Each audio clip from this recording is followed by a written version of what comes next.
തദ്ദേശ സ്വയംഭരണ തിരഞ്ഞെടുപ്പുമായി ബന്ധപ്പെട്ട പ്രവർത്തനങ്ങളിൽ സംസ്ഥാന തിരഞ്ഞെടുപ്പ് കമ്മീഷൻ ഏകപക്ഷീയമായാണ് പ്രവർത്തിക്കുന്നതെന്ന് പ്രതിപക്ഷ നേതാവ് വി.ഡി. സതീശൻ.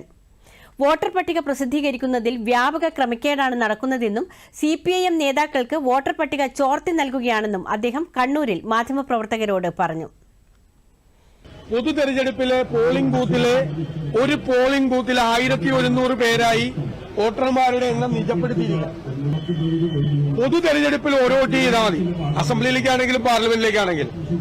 ഇവിടെ റൂറൽ ഏരിയയിൽ 3 വോട്ട് ചെയ്യണം.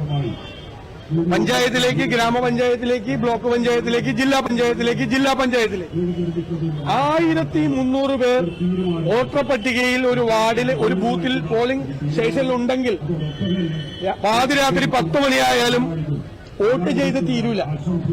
അപ്പൊ ഞങ്ങളത് ആവശ്യപ്പെട്ട് ഏറ്റവും മിനിമം 1100 ആക്കി കുറയ്ക്കണം എന്നാവശ്യപ്പെട്ടിട്ടും അതിലും ഒരു നടപടി സ്വീകരിക്കാതെ തെരഞ്ഞെടുപ്പിനെ മുഴുവൻ അട്ടിമറിക്കുന്നതിന് വേണ്ടി സിപിഎം നടത്തിയ ശ്രമങ്ങൾക്ക് ഇലക്ഷൻ കമ്മീഷൻ, തെരഞ്ഞെടുപ്പ് കമ്മീഷൻ കുടപിടിച്ചു കൊടുക്കുന്ന കാഴ്ചയാണ് കാണുന്നത്.